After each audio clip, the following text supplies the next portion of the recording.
Hello friends, and thanks for tuning in. Welcome to another edition of We Talk as One. I'm James Kirkham. This is The Balcony. The Balcony, of course, is the place you always have the best conversation, and this is what this is about. It's about going a bit long form, diving deep, getting under the skin of stuff, not cutting it short, allowing our brilliant guests and our fantastic experts to actually get the chance to speak and tell us the stories, often how they got to where they are today, and all that sort of good stuff. Bit different from last week. Last week we were speaking to, my guest was in the States. This week we are, albeit COVID friendly and safe socially distanced, we are here in Defected HQ. We are live in London town right now. So if you are watching, do get your questions in. They're going to come up on this big screen, which even with my terrible eyesight, I'm hopefully going to be able to see. We've got moderator Mitch all over the comments and producer Sam's over there, so it's the full team and we're ready to go. I'm delighted to welcome Luke Southern here today. Luke is CEO at Drum, which is Omnicom Media Group's award-winning content and creative business. This whole session is about music and brands and frankly that kind of kismet synergy that's going on right now and how it might all lead and where it goes from here. Now, Luke, it's been a long time. It has. We met, was it 2000, 2001? I think so. I think that really ages us, doesn't it? Yeah, it does age us. We don't need to dwell on that. Let's go back to that, because I always like my guests to really tell us how it started. There's a lot of people who'll be watching live today, young people. I met you, I think, when you were on the graduate trainee scheme, kind of a famous trainee scheme at Sony Music. You're now the CEO of one of the world's best kind of content creative brand businesses. Tell us a little bit how the hell that happens. Well, first of all, it's great to be here. Thanks for having me in Defected HQ. Gosh, how did it happen? It feels like 20 years has gone in the blink of an eye, to be honest. Yeah. And while it's obviously a journey that's meandered a little bit for me personally, I guess it kind of started with, it actually started with my love for music, right? I was at uni, I was kind of studying like a generic media studies degree. And in my spare time, I was kind of trying to, pay the bills or whatever. So did a little bit of DJing, not particularly good at it, spending my student loan on overpriced white labels from the local record shop, so it's 12 quid a pop. God knows how I justified that. Rather than eating. Yeah, exactly. And I got into student radio. I loved it. Really loved the idea of doing student radio, broadcasting to, like 2 people around Cardiff City. And I got to meet a lot of record label people. And there's one guy in particular who said to me, look, you're really into this. You're running this student radio station. We're supplying with all the promo records, because obviously this back in the day where it's kind of anything to get it on air. And he said there's a grad scheme going. You're interested? Come down to London, have an interview. Did all of that, and I got onto the scheme with a couple of other people. And it was just a brilliant experience. So that was more about getting into music than the label, or did you think, look, I'd love to work at a record label, or I'd love to be amongst the music? It was the natural thing for me, to be honest. Like, I was loving music, I loved it more than my degree. Yeah. I kind of fumbled through to get a degree, but I spent most of my time in dark spaces like this, right next to a speaker, loving and listening to the music. And so what were you listening to back then? So this is the end of the 90s? Yeah, like end of the 90s. Well, house music in general, really. US house was like my kind of favoured choice, and there were a couple of good stores in Cardiff where I was. You'd often have like Roger Sanchez come to town. Wow. Big deal in Wales, big deal anywhere, yeah, right? Yeah. But go and see him at the weekend, and then it's that classic, like, what's that track? I need to hunt it down. You go to the record store, they'd have like 10 copies on white. You pay your money, you get it, you take it back and play it in the student clubs. But I kind of was buying all the Masters at Work stuff. I was buying anything that Sulfuric were putting out. Awesome.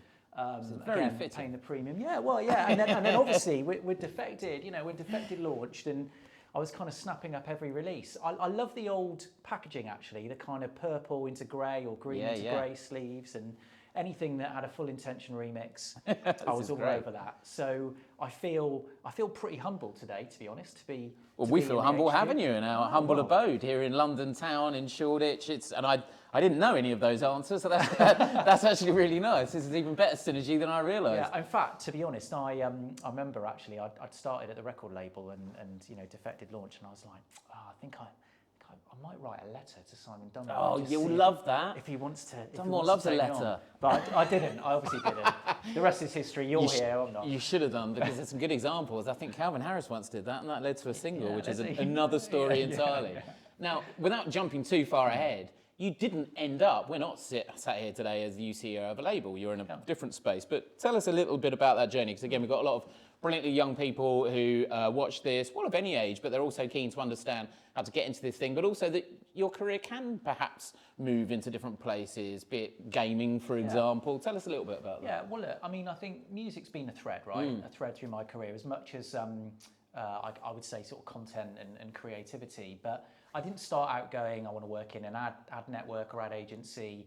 You know, working at the label, getting the opportunity to work in all the different areas of the business, from kind of, your sort of frontline marketing through to actually where I ended up, the more what was called at the time strategic, it's now like commercial kind of bit of the record label, pumping out like TV albums and things like that. And a lot of sync, actually. There's a lot of sync and licensing. Not that I was doing it, but I had a lot of exposure to it. And I was like, oh, okay, so, because, back then I didn't really give it much consideration. Music is clearly a really powerful force, and it can kind of make or break an ad, right? It can make or break a piece of commercial communication. Maybe we'll get into that later. But I thought after 5 years, you know what, I quite like the idea of trying to see what it's like working for a brand and seeing how, not just music, but creativity in general can kind of work a little bit differently, or how does it come together? And that ultimately resulted in me moving to PlayStation. At a really, really fortunate time, actually. It was around the launch of the PS3. And, wow, wicked. This is pre-iPod, right? This is sort of kind of not even nascent Facebook. YouTube had just launched. It was like the hottest sort of consumer electronics gadget at the time, and I had the kind of opportunity to help launch that across Europe. And the console launch, what it kind of is now, to be fair, I guess it's maintained it, is an entertainment event of almost incomparable levels, right? The launch of that new machine. It was a massive deal. I remember the launch. It was at Virgin Megastores on Oxford Street. There we go. A kind of all-night opening. Blast from the past. Remember those days? Yeah. All-night opening, big crowds, queue up, be the first to buy it, get the press coverage in the national, tabloids and whatever the next day. And that was just the UK, echoed around the world. And obviously, it was quite interesting seeing the PS5 launch just before Christmas. Similar kind of path really, but with big global moments. I suppose the thing at the time was that generation of console was trying to kind of break down this idea of convergence, of one device that does everything, before we had smartphones. And I guess, music didn't necessarily play such a big role in it then, but for me, in the games I was playing just as a punter, it was always kind of such a vital part of the atmosphere. There was you might know it, you might have played it, there was a game series that I personally love, Metal Gear Solid, right? Yeah. And Harry Gregson Williams, who composed certainly, the second version of that, the music for it, and actually he scored loads of films as well. I just love the sort of atmospheric feel you get from it. Anyway, I digress. So no, I love that. We covered it. Well, we didn't cover it. We spent some time on this very subject in last week's show. We had someone from Venn over in the States talking exactly that. And we were just talking about, frankly, the sheer importance of those elements. We got into other things like the notion of open worlds, how dance music at the moment, there's a recent piece of research is kind of indicating that people use it to effectively enhance their performance in gaming for hours and hours. So during a pandemic, rather than stumbling out of nightclubs, people are stumbling bleary-eyed out of their consoles at 3 or 4 a.m. And there's an interesting crossover, shall we say? Yeah, I agree, and I think it's kind of, I don't know, it's been a crutch, right, through COVID for so many people, not just in terms of keeping them sane while they're working or relaxing, but the the fine work that you guys here at Defected have done with the virtual festivals and giving people hope, right? Giving them something to,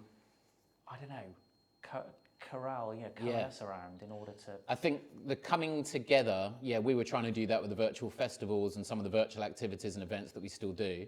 But the coming together that gaming has done too, whether it be the likes of EA and their FIFA tournaments, and I know they did some interesting work, the launch of FIFA and the play-at-home style stuff, coalescing around something when, frankly, you can't coalesce with anyone else anywhere else, I agree, is kind of vital. And so, but you didn't stay and remain in gaming, right? So did you learn a lot? Was it very different from Sony Music, from label life? Yeah, it was very different. It was, it's brand marketing, right? Whereas I suppose in music, you're not really marketing a label, you're marketing the artist, who are brands, of course, in their own right, but you're marketing the brand, or certainly then, but you're selling product. You're trying to shift back then CDs, or the nascent days of kind of downloads, and then obviously the drop off of that and into streaming. I learned loads. Like I learned loads about how you construct a compelling narrative in a short form capacity, i.e. an ad. You kind of distill and make it kind of punchy and hit all those emotional high notes. And long story short, went through a couple of other places, ended up at Virgin Media, looking after partnerships and content and all the goodies, like all the goodness. And music, of course, deep in the veins of Virgin as an organisation, from the early days of Virgin Records right the way through. Virgin Media being quite a different business, but having a long-standing link with, at the time, with V Festival, and I enjoyed many moments driving around in a golf buggy backstage. Really? Yeah. At that festival, it was great fun, but always trying to build a link to the customer. To I guess when you're selling a utility like broadband and TV, it can kind of become just as ubiquitous as like it's like a water pipe, electricity pipe. I know we're kind of lost without it now. You lose connectivity. So trying to dial up the kind of entertainment credentials and using music to do it. I remember we did this crazy stunt for the opening night, like the first day of V Festival. I can't remember what year it was. And it was a bit of a, do you remember Don't Forget Your Toothbrush? Of course. Do you remember that vibe? Yeah, it's huge. We did this kind of live, last minute, give away the final tickets to V Festival, live ad break takeover on Channel 4 with Keith Lemon hosting. Awesome. From the sort of Virgin Arena that we built, live on Facebook at the same time. This is before Facebook Live as well, so it's all quite complicated to do. I bet. Massive trucks, massive live broadcast trucks, not like the setup you can do now. And it was bonkers. It was fly by the seat of your pants stuff. At times I was thinking, this is like a major, national brand owned by a multinational. I can't believe they're letting us get away with this. And if they saw the kind of what was going on behind the scenes, the craziness, you wouldn't have thought. But you're talking about something with such fun there as part of it, and which I love. And by the way, I know a lot of people tuning from very different countries watching this, which is great. So Virgin Media, effectively, you would, as you said, it's about bringing entertainment to what is a utility, piping into people's homes, right? Yeah. But is that something you can pursue? If you're young, if you're 16, 17 now, and you're thinking of your career, your job, can you pursue passion? Because you just mentioned three things there that, frankly, a lot of people, perhaps they wouldn't consider, if you like, the broadband element as passionate, but what you described of mucking around at festivals, putting on incredible TV-like moments, or being at a record label promoting artists, or working and launching a PlayStation. Is that something you can go, do you know what, I'm going to do that, I'm going to follow a passion? Yeah, that's a good question. I mean, look, it didn't just all fall into place. There was a little bit of thought. Bit of work. Probably, yeah, a bit of work, and a little bit of thought in my mind.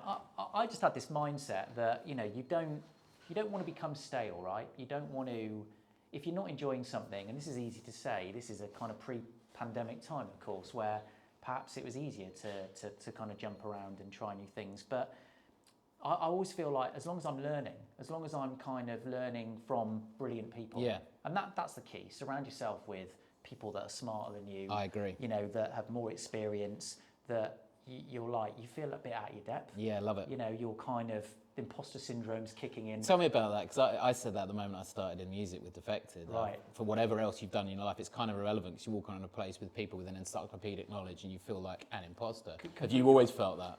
Yeah, I think so. I think that's all right. I think as long as you embrace it and you use it as a reason to, get up in the morning, and not just get up in the morning, but you channel that into something positive. I mean, clearly, if you let it stray too far, it can be disruptive and sort of destructive to you. But you've got to put in the graft, but you can kind of make some of those decisions and kind of guide your career. I'm just going to throw to literary questions. I'm going to get your questions in because it is live, and we do appreciate all the comments and the engagement. And as questions come in and they're relevant to something that Luke's just said, I'm going to try and pull them out.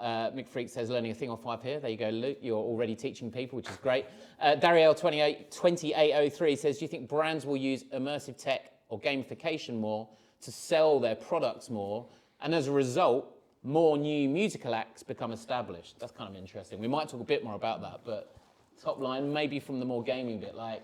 Yeah, I mean, I think, gamification. I mean, there's been cracking campaigns in the past that have been, sort of gamified to kind of launch a brand or product. Actually, there's one from quite a few years ago for The Dark Knight. Remember the Dark Knight movie? These kind of live, played out, immersive games that just drew in the audience. There was a great company in the States called, I think they were called 42 Entertainment. They would do these big sort of live. That was such a big deal at the time. You've just jogged my memory. Yeah, there you go. Worth checking out. But I think if we're talking like immersive tech, my view of all technology when it comes to kind of communications is, and kind of new gadgets and stuff is, ultimately you're kind of trying to build that authentic kind of connection with the audience. And so if it's enabling of it, then go for it, right? Yep. If it helps, if it's additive.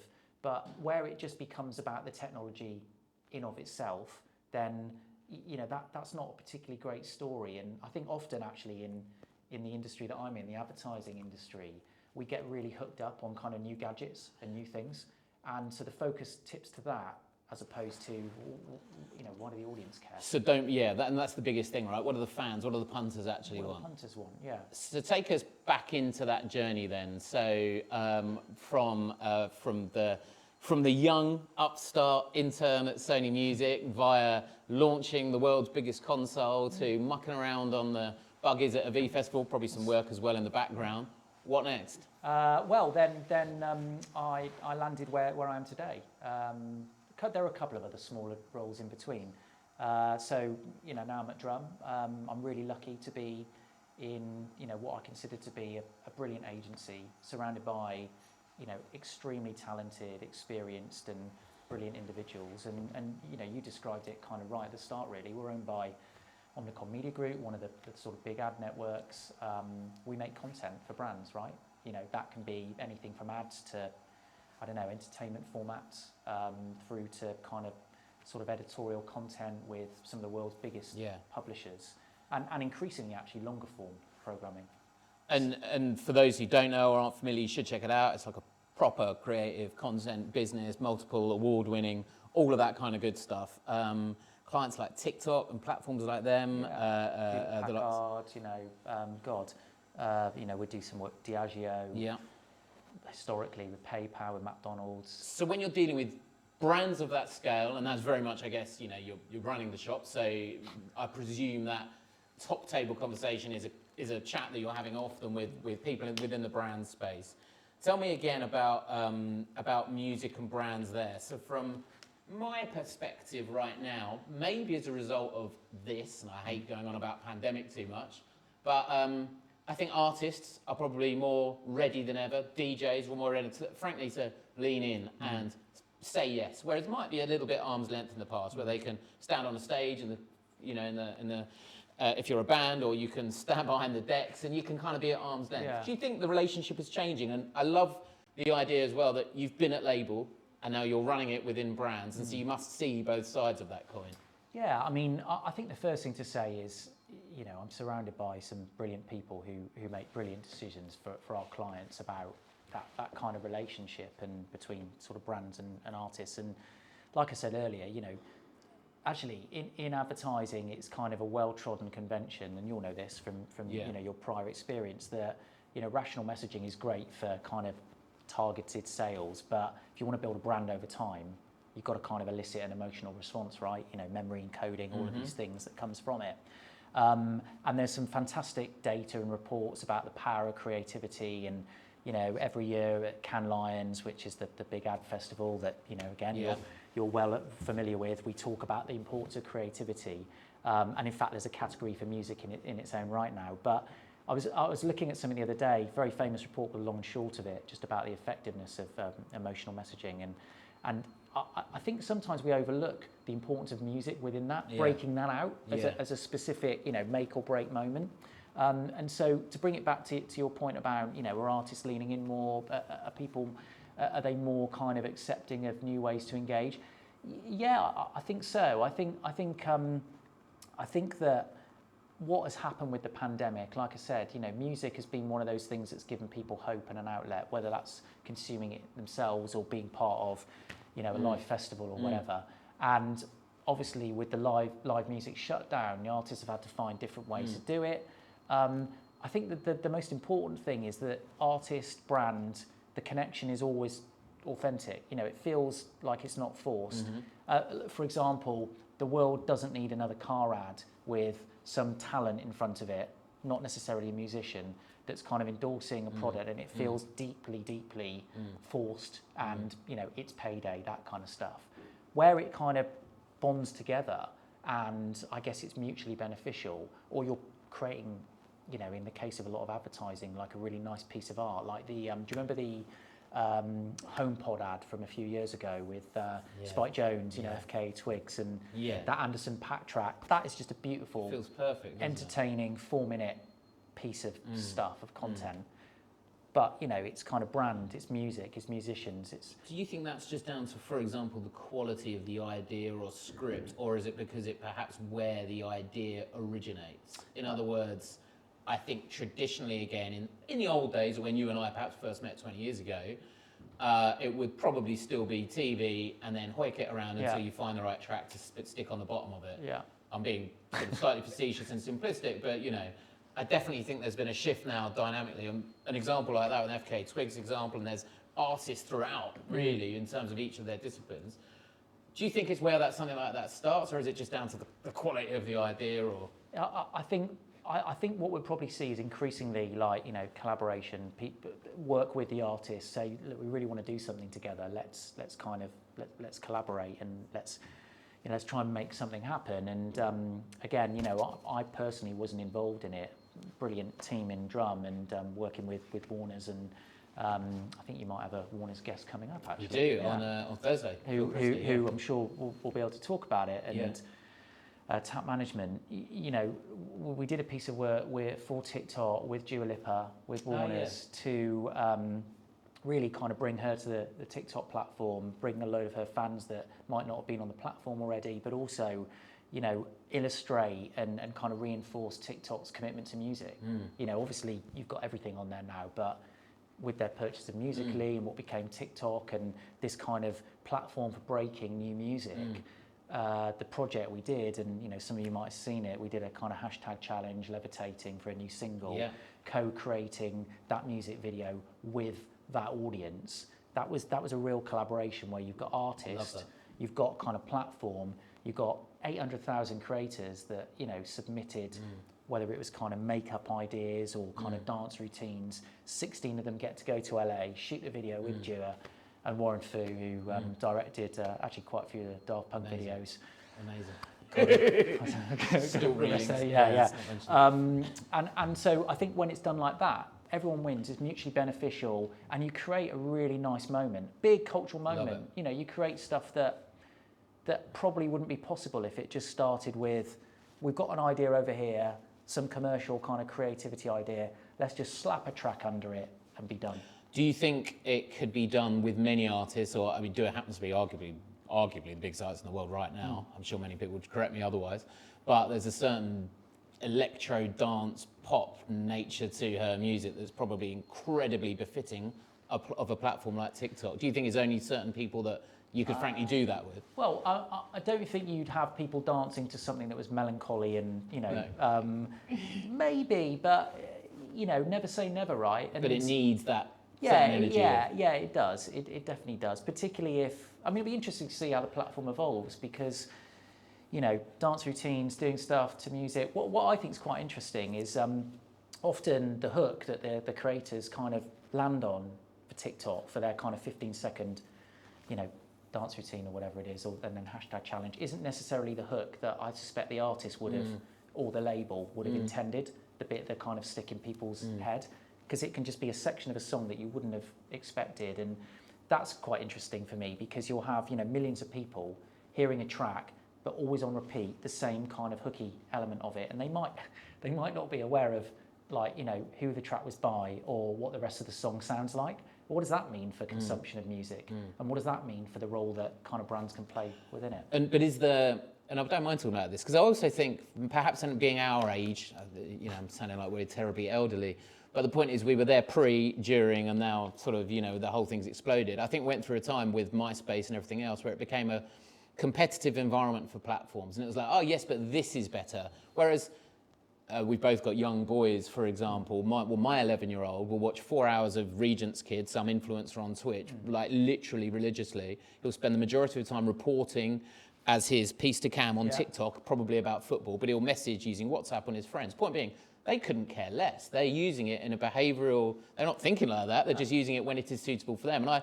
personally believe that's the nature of the beast, full stop. We use things when required for what it's best at, be it lean in or conversation or quick message. But is the hype around TikTok in terms of music, for the uninitiated, is that right? Because it feels huge in terms of its ability for discovery and client of yours. Is it continuing in that vein, do you see it? Yeah, I would definitely say so. I mean, they talk about, it kind of starts on TikTok, right? They talk about kind of pop culture starting there, and it's a gateway. It's a gateway to maybe the same audience, slightly different audiences, different way in. It's like buying products and the sort of classic advertising funnel. You draw people in at the top and then eventually you expect a sale. That doesn't really exist anymore. It's spaghetti junction. You use what you need. You come in from different entry points, and that platform has gone from strength to strength. I think what they've done actually in terms of kind of brand safety, moderation, all of that stuff is exceptional. Really? And I think it's clearly got a bright future. And when you mention the piece that you did with Dua, you've got so many parties involved there, and you just reference a few. You've got label, you've got management, you've got artists, you've got platform, you've got content, you've got the whole. There's a lot of different kind of parties. But would you say do you think that will become more of a template where open discussion right from the start between artists, probably the platform that it ends up on, people like you guys, to make it happen, as opposed to some ivory tower, here's our script, now go and execute? Is that more realistic now? I think so, and I think everyone's got to be prepared to, bundle in, right? And there's a lot more sort of rolled up sleeves approach to it. It's not like, yes, make it so, just go and do it. And then, bring it back. These days, and also things need to happen at pace. They need to happen quickly. The world moves far quicker, and you haven't got the luxury of 16 weeks of navel gazing and sort of, Agreed. Dissecting and going, oh, is this going to be right or not? Yeah, you've got to get it right, and you don't want to, when you're working on behalf of brands, you've got to be really, really careful. You obviously need to respect their values and, their audience, and make sure you tread the fine line.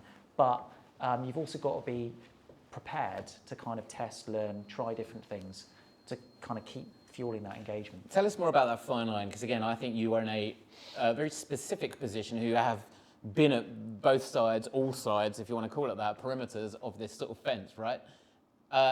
Does that respect exist both sides? Can anyone do more? Should agencies or people in ad land and stuff like that, should they be frankly learning how to work better with artists, or vice versa? Do you think there needs to be a bit of a better mutual understanding, or is it in great shape? When it works, it works. Right. It works well. There's always more that both sides can do. I think sometimes it might be underplayed about the value that music's bringing to that particular creative execution, that piece. Like you said, we've moved on, I think, a lot from it being an afterthought, or not an afterthought, but unless it's integral to the idea, it's just kind of a sound bed. And similarly, you know, I think perhaps artists can lean in a little bit more at times and be a bit more open about what they're giving and what they're able to provide, and you know, not being standoffish about, well, I'm going to give that much and that's it. You know, if both parties are go into it with the right mindset, then I think you're on for a good and sort of successful piece of work. I definitely think the start of the pandemic, we saw a lot of that. I think, I guess because of time. You couldn't get hold of any artist, DJ, really, full stop. Everyone's on the road, right? Yeah. All of a sudden, it's like, well, we know you're not. Yeah. But I think something that happened interesting at the time was this idea of proximity, where suddenly they could do more. I know at Defected we did like, Croatia, of course, was called off, the kind of the sort of the really highlight of our calendar year in August. So the guys instead put on this sort of secret Zoom party for those who had already bought tickets. But the point is their ability to chat live to the DJs that had just been playing to the 2,000 people on Zoom or whatever. There's a closeness, personal. Do you think that's going to come through more? And if so, that's good, isn't it? That's a great thing. I mean, how that works in the sort of hybrid world, right? You know, this I'm sure you guys are considering. Explain it again. A lot of people. Well, what do we mean by that? Well, what I mean is, you know, as the world starts to come out of COVID and we start to recover, and obviously in the UK specifically, we got some direction on that last night from the government. Like me, like you know, we want to go back to being in spaces with people, that physical experience, whether it's music or, you know, watching a movie or whatever it may be, going on holiday. And yet there's still going to be an audience for, you know, let's say festivals that might not be able to go there. Agreed. And suddenly what the pandemic has opened up is, oh, you know what? I mean, it's just like working. Agreed. Oh, you can run a business remotely. You can, you know, connect with people all around the world. You can be efficient because of Zoom or Teams or Google Hangouts or whatever platform you're using. But that shouldn't take the place of the physical kind of interaction, the live experience. You know, I mean, you invited me to come to the studio today or do it remotely. I'm here. You know? Yeah, I agree. Because there's something that you miss. But being prepared to serve both audiences and increase your audience base for the people that can't get there, that is an exciting proposition, I think. I love that thought. I don't think you are ever going to... No one wants to either displace or try and do better than that night in Ibiza or that festival in Croatia or whatever version of that is your love, Glastonbury. But if it is purely about the music at that moment or the band that is on that stage or the DJ that is behind those decks, then it's almost, there's no excuses now not to allow or be giving the means or paying for whatever the system is. That's now commonplace. It's no longer novelty. Yeah, and like you said, you know, the ability to talk direct with an artist or a DJ, you know, after the set, before the set, while it's going on, maybe not. You know, that is kind of, that's a new form of interaction. Now, how can you make that manifest in the new physical world? And is there kind of a live version of that that's non-distracting? You know, it's the sort of VVIP experience, but at scale. Yeah, well, you were talking about being on a buggy at the Virgin Festivals, and you've got, signing tents and AAA passes and backstage and all of that kind of gubbins. It's like the virtual but real versions of that. Yeah. I'm just going to throw to another question. We are live. Do get your questions in. We've got about 25, I think, 30 minutes left. We're proving we're live because there's lots of building work in the background, so if you're hearing that, I'm sorry. Johnny Vick says, Luke, for TV and digital campaigns run by you guys on platforms like TikTok, have you got any advice for creators who might not have yet publishing deals to get their music into the pitching process for ads? Oof. Yeah, that's well, you know, look, I mean, there are some brilliant agents out there that kind of represent, you know, new musicians, but also directly deal with kind of advertising and sort of content agencies putting forward new music.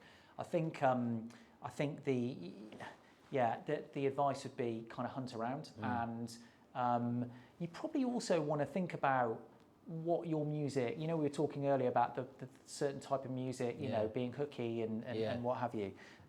Think about what are the brands, and looking at historically the type of communications they put out that you think it's going to be most appropriate for. That isn't the ultimate answer, because, you know, brands pivot all the time, and the way they do their communications can be very different to how they did it last year. And there's no harm in making approaches to agencies like our own, and sort of, we get them all the time saying, oh look, we've just put this new track together, blah blah blah. But I think naturally, if you're getting pickup for it on a platform like TikTok and people are talking about it and those kind of things, you reference Calvin Harris right at the start and sending a letter, still works. Yeah, send that note. Exactly. But if you think it's a silly idea, do it anyway. Send the note, the email, whatever version of comms you can get. But also, there was a thing that went around the other day, and it's someone will remind me. It was on Instagram, and they effectively had this 30-second scene from American Psycho where Christian Bale's walking, and they cut the same scene on like 12 different times with a different track behind it. And it was just about the importance of music in any televisual piece in film. An example like that is use your tunes, embed them on different... Show how they work. Exactly, and just make your own Instagram or whatever the hell it is, because it looks and sounds great, and you're soon going to work it out. Yeah. I'm going to do another couple of questions, then we're going to go back to mine. Lee Buxton says, personal and direct interaction with artists on Twitch is key to its appeal and success. It's like everyone has a VIP ticket to hang in the DJ box. That's basically what we're saying, right? Yeah. And so from a perspective of running an agency like you're doing with Drum, I presume then you can speak to, let's say, a Diageo of this world, or whoever it might be, and whatever kind of brand. You go, look how close you can get now. I guess that's a good thing, right? It's a really good thing because, and it obviously depends what you're selling or what your brand does. I think, we always say to clients, regardless anyway of whatever they're making, you kind of, obviously you've got to think about the audience, and you've got to think about how valuable that piece of communications will be. Is it entertaining? Is it kind of informative? Is it giving the audience some kind of utility? And that's generally when you're putting a message out there and hoping people kind of tune in. When you're talking about Twitch and that kind of live sort of one-to-one, you have the ability to be much more personal, to kind of land things that are important to maybe not just your mass audience, but on like a one-to-one scale. And I'm not talking about specific targeted advertising formats. We're talking about a conversation, right? Which is almost the most powerful way of connecting with people, since the beginning of time. Tell your story in a way that people remember it and then pass it on. And to that end, ignoring a client like a platform like you have with TikTok, but with other brands, does the platform it ends up on come secondary? Is it still ultimately about the idea first and foremost before you sort of care where it lives, or would that be wrong to say? No, I don't think that's right in every instance, because I think, when you're trying to come up with an idea, you might be starting from a place, and this is typically what we would do with a platform or a distribution partner or an audience in mind. Where's that audience at? Okay, how are we going to work with moving away from social platforms, maybe a big publisher, because we know that their audience are kind of the right fit for the brand. And how we package that idea really depends on what they're kind of into now. I mean, the great thing is that clearly we drown in data about our audiences. We understand them at a kind of real microscopic level. Can that ever be too much? Does it get... Well, it can if it leads every communication to be really, really personalised. A brilliant thinker, one of our strategists actually at the agency, much smarter than me, talks about it as in this way. He says, messaging needs to be mass, but sort of product marketing can be one-to-one. And nice. What he's trying to point out is that, and I think this is true, when you build brands, whatever your brand is, whatever you're doing, whatever products you sell, you kind of need a shared consensus of what that brand's about. So, we all know what Defected stands for, right? The quality, the kind of consistency, everything that you put out, and the great music through to the great virtual and hopefully decent kind of sort of live interviews on Twitch. But we only all know that if we have the sort of shared experience of it. So if you try and target and just talk to individuals one-to-one to one-to-one, your version of Defected might be very different to mine. It might be very different to someone else's. So you can't really have, to use that sort of hackneyed term, those water cooler moments where everybody understands what it is that brand represents. And if you don't have that, you can't build a brand. And if you can't build a brand, you don't really stand for anything. That's so interesting. And again, this might be a difficult comparison, but going back, albeit a long time, and when you were first learning everything about what it was to work at a record label, albeit a major one and perhaps done slightly differently, but how would that compare? Was there that understanding of the potential audience, let alone the care, or was it music will cut through and transcend if it's popular? Do you know what I mean? Yeah, Was there, yeah, I know what you mean. was there any crossover? Is it an entirely different game? I think where music is now, the music industry, to where it was when I was there, you know, is kind of Really light years different. I think the brains in the music industry, the thinking, the kind of idea that I think that, you know, we've all known forever that artists, the most, you know, the biggest in the world, are brands in their own right. But it, certainly from what I saw, there was a lot of, you know, build it and they will come. We've got product, you know, there's a great song, it's going to land because people love it. And also, most social didn't exist when I was in a record label at that stage. So your gateway to an audience was mass. It was TV, it was radio, you know, you might have done a few out-of-home ads, but, you know, probably didn't need to. Whereas now you've got so much competing for people's attention. You know, we've all probably watched every possible box set on Netflix. Like you said, you flick between different platforms, consumption channels. So you've got to really think about if you're an artist, who you are, what you represent, why you're different or the same as something else. You know, obviously the music needs to shine through, but you need to do that in concert with building your brand and you know who you are and what you represent, and whether that's a kind of subculture or whether that is you just kind of gone to a mass scale. I mean, I just watched. Changing subjects, I just watched Framing Britney Spears last night. I found that such a difficult watch. Yeah, and you know, it's. I mean, you kind of. I never thought about Britney, to be honest. You sort of feel for her, and I know it sort of didn't necessarily wrap it up in. You know, it's still ongoing, but spoilers. But you know, that was a purposely built brand around an individual, and you know, generated millions and millions and millions of pounds of income for her and lots of people. But not every artist, I don't think, you know, thinks that way. There's something interesting as well there, relating those 2 points. When you talk about a platform like a Netflix, there's certain shows, certain programs on there where, frankly, everything's in the title, and the title becomes basically the reason that you watch it, or you get, again, certain one-offs or films that absolutely catch fire and have a certain virality, which is seemingly almost word of mouth, albeit word of mouth of the conduit of maybe Twitter or social. Is that relatable to what, again, when you mentioned at the start of your career, you didn't have social media, it did not exist. But broadly, you were doing the same piece of marketing, be it a product or a record or an artist to now. Is it absolutely essential now that whatever you put out is like, this needs to catch fire through social media? Is that baked into that kind of thought? Obviously, when you're doing something like Do It on TikTok, that's a given. That literally is built for the platform. Yeah, I mean, I think what you have to contend with now is that, you know, audiences are more fickle. We a sort of trodden path that our attention spans are incredibly slow, or certainly for continuous partial attention, it's very, very low. You know, we want to keep flicking. People talk about thumb-stopping creativity. You know, same in an audio sense as well. You kind of need to capture the attention. But you have to accept that stuff doesn't necessarily, it might catch fire, but it burns out really quickly too. Right. You know, again, really, really old example, but, you know, you think about the sort of 16 weeks at the top of the charts, that kind of stuff. And, you know, that's great almost days. great. Thank God we moved on from Brian Adams. Oh, exactly.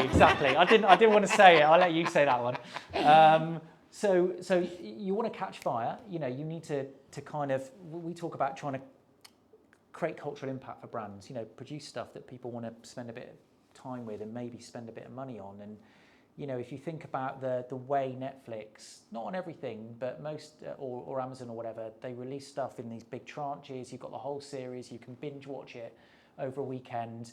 You know, there's a kind of interesting thought around, well, actually you want to drip feed that stuff and go back to the kind of appointment to view TV watching. There's a new show on Disney Plus, WandaVision, a kind of Marvel show, and it's doing exactly that. And I think that's important because, you know, if you chuck it all into there, then yeah, people are going to engage and talk about it. But then you're like, what's next? You know, a month later, what's next? And these things are not cheap. And you know, Netflix obviously have got billions to spend on content, but not every brand does. No. And even more important, I think, when you're talking about a brand bringing communications to the market, you've got that other barrier where, you know, people aren't that bothered about brands. Not that they're anti them, but sometimes there's just a bit of an apathy towards it. It's like, you play a role in my life, but I don't think about it that much. That's what our job's there to do, to help kind of brands navigate that world and, you know, make sure that connection with their audience is authentic and meaningful. But an owning group, holding group like an Omnicom, I don't know if this is so much the case, but can you break brands in that era for those reasons? So with records, we've been able still to kind of, you know, get records through what might be, you know, the niche of dance onto Radio 1, B-list, A-list, all of that kind of good stuff, even without clubs playing them in this kind of era, because you can use the latent kind of love of a fan base and a big community, and if that community is nearly like 10 million or whatever Defectors is, then it means that people can spread it. Do you think the same is said full stop, or do we have to be in that era, as you say, of the ubiquitous nature of a Netflix or a big social platform that has to do that job with a big title, full stop? You can always break through, can't you? It depends on the you know, the product efficacy. It depends on the sort of the way the brand's being constructed. You know, some of the most successful sort of startup businesses, you think of, oh God, bloody forgot the name now. Craft beer. Oh yeah, Brewdog. Thank you. You know, they obviously. Shout out Brewdog. Yeah, shout out Brewdog. You know, sort of came from nowhere, exploded, all the rest of it. I think about kind of, very bold brand though. Like that's an interesting example as well, because it's like you're not cutting through, you're punching through, you're smashing through in every respect, because it's like you have get the elbows out. Because you've got to, and you've got to do stuff that's disruptive. That, you know, people, it sort of jogs them out of that. It's an interesting way of looking at it. Yeah, I think so. So you can't just plant the seeds, perhaps you do need a bit of that. There's a question from, I think it's Roboza, 616. Before 2010, you needed an expensive studio to make a record. Nowadays, it's much more accessible, lots more people are able to create music. How do you think this affects record labels? I have a thought, but Luke, what do you think? This feels like a thought for you as well. I quite like both. I think this, the highbrow way of saying that is democratization of creativity, right? Yeah. The fact that, frankly, anyone can use their basic program on the back end of a laptop, which has been going on for quite a while. Yeah. Like the Atari STE, I seem to recall, was pretty useful with whatever sound program that was. And But I personally, I think that's great. Now, I don't know, you've got that what's that act on Twitter that's blowing up? Is it Deco? That's done like the Small Town Boy Wonderwall cross, and it's kind of going mad on Twitter. But there's a lot of stuff coming out of a lot of platforms that ultimately is basically born from a pandemic, or like Charlie XCX kind of got real infamy by collaborating with fans. I think that's a great thing, isn't it? That feels really cool. And well, look, you know, if it gives people that couldn't before, you know, democratization of all tech, because we're talking about technology really, you know, and then the ubiquitous nature of it, and you know, whether it's music or whether it's filmmaking or photography, you can do all of that stuff now. The kind of point of entry is much lower. You don't need a 1970s sort of Giorgio Moroder, you know, £3 million studio or whatever it was to set up. It's a shame. All the cables and everything. If it gives people talent, you know, people that have creative kind of finesse, the chance to get ahead where perhaps, you know, they may have been overlooked in the past, they might not have had that opportunity, then brilliant. But I think I agree with you, there's kind of a role for both. You know, there's getting an idea, however that manifests, to market, and then there's making that idea really, really good. You know, it's like with music production. I mean, a couple of years ago, I did an Ableton course with a couple of friends. How come? Just for fun, for hobby sideline thing? Yeah. Brilliant. And, you know, I was like, oh my God, this is just so difficult. Really? It's going to take hours that I don't have.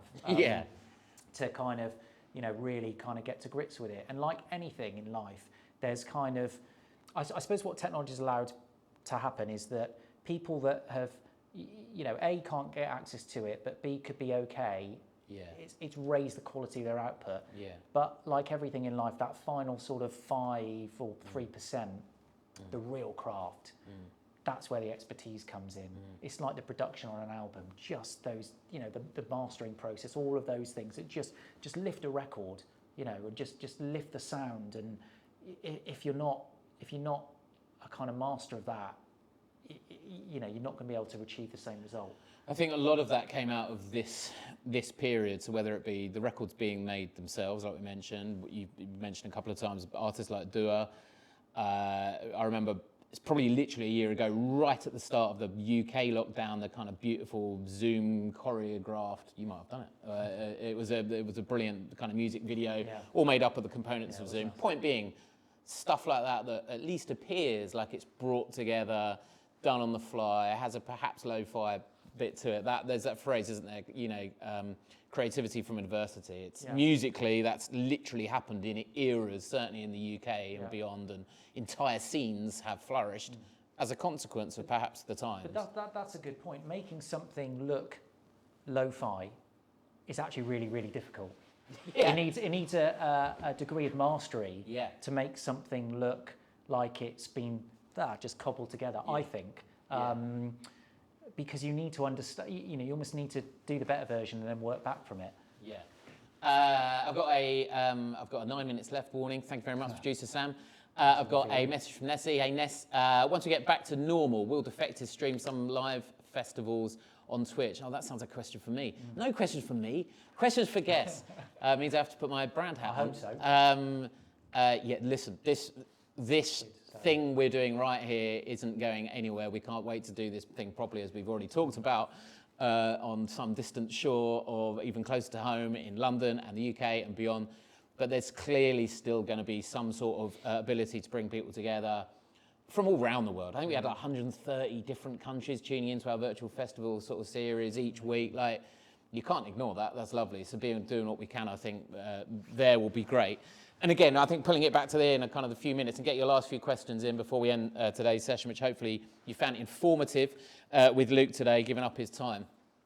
That kind of stuff, again, if you're now putting agency CEO hat on and you're speaking with brands every single day of the week on various phones and Zoom calls, and they perhaps are talking to you about use of music or use of artist or interest of label or where, does all of this mean that at the moment we're in a more tricky place, or is it a more rich place? Is this year more exciting, or is it bloody hell, this is still a challenge? Like, where do you stand on all of that? I said to you when we came in, didn't I, James, that I feel really excited. I feel kind of, I think we're all a little bit underlying apprehension. But you know what? I mean, obviously the pandemic will be studied for years to come, academically, probably in school, all of that stuff, the long-term impact of it, and obviously some of it's been terrible. But like you said, creativity from adversity, creativity usually flourishes in difficult times, and the fact that we've now got, this hybrid approach for kind of live events and for, music at home, music out in the wider domain, and all forms of entertainment, I think that once the world reopens properly, once we're able to see, physically interact with people, and go back to a new normal, right? Not the normal that we had before. There's a really exciting future for brands, for music, for musicians, for all forms of kind of creative and cultural collaboration to happen. Do you think that excitement is felt brand side in terms of their spend? And what I mean there, and again, I think a lot of people listening, it's been a pretty hard time. Yeah. We did a whole series, We Danced one that was affected around the sound engineers, the videographers, the camera, all of the staff across the board affected, displaced by what's been going on in hospitality. It trickles down. If a brand's spending big money, then someone somewhere is going to be employing that cameraman, which is great news. Do you think that you've got, from the conversations you're having, are they going to go, we're going to not spend our way out of it, but are they confident enough to make good work again? What I would say is that compared to this time, well, not this time last year, but nearly this time last year, there's a much higher degree of confidence from brands because there's an end in sight. Clearly, the vaccine helps in around the world and in the UK specifically, and so while the impact has been really, really bad, and we shouldn't sort of gloss over that for individuals, for brands and everything. With the market returning, and ad spend forecast to kind of be up by the end of the year. Year on year, not quite to the same level as 2019. But I think, I hope as well, hope that we'll see a fast return and fast recovery. I think that the sort of human condition anyway is that we're quite quick to move on. and Agreed. we're quite quick to forget about a series of circumstances.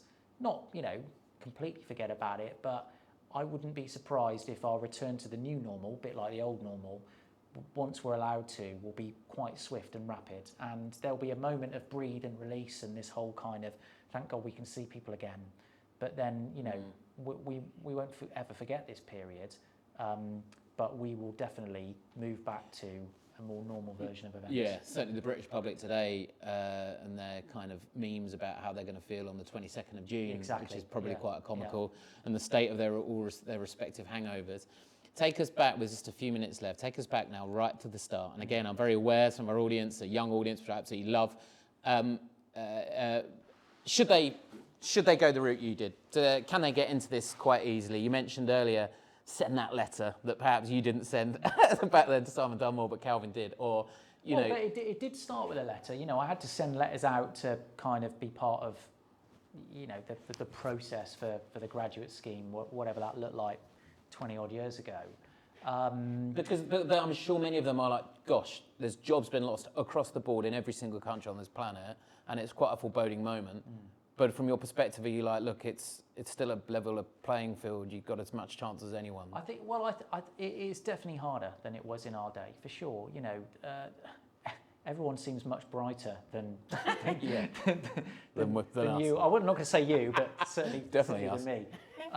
And competition is rife, but by the same token, new roles, new careers, new categories have emerged and emerge on a daily basis. That there'll be jobs that don't exist now that will exist in 2 years' time. There'll be stuff that businesses that have started in the pandemic that will be growing from it. There's always an opportunity.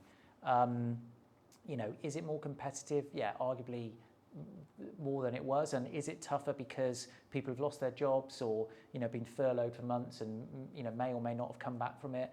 That is a really unfortunate backdrop. How can they prove their worth? I often say, for example, people perhaps in a slightly different space, but you just have to physically get stuff down, be it on screen, in whatever way, shape or form you can. The more stuff, the better, and the more varied you look, the better. But that's my perspective. Would you kind of agree? It's more than a CV, right? Yeah, it is. It's definitely more than a CV. I think, be active, be proactive. Yeah. And you hear stories, don't you, of all the knockbacks that people have had in trying to kind of, 300 applications for a role. It's not going to be easy, but you can definitely do everything you can to put, if it's a portfolio of work, if you're kind of a creatively minded individual, putting that front and centre. Like I said at the start, seek advice, asking for advice from people that you know or don't know, or sort of going and saying, oh, look, I really want to kind of showing willing to sort of learn will go a long way. And I think you have to be prepared right now, I think, to maybe pivot. You might want to get here, but you might have to take a slightly alternative route in order to get to that place. That's a good advice. Because if it brings you to the end result, and you might find, by the way, on that journey, that the place you thought you wanted to get to isn't it? I mean, I never intended to be where I am today. Yeah. It wasn't part of a grand master plan. And I'm really, pleased that I am. And likewise, I'm sure for you too. 100%. But it wasn't all mapped out in the stars. No, it never is. It's very easy with hindsight, but I think that's a really nice place perhaps to end on. Well, in fact, there's one last point rather than a question. Michelle Smith says, I hope the live streams don't go or stop when the lockdown ends. I'll still be twitching. I've met some lovely friends that I'd never have met without these chat rooms. And I was like, what a nice thing that is. Yeah. I think the proximity that social sometimes gives. Social gets a lot of bad rep.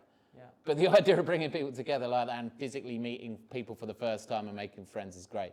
I'm going to leave on that positive note. Luke Southern, thank you so much for joining us.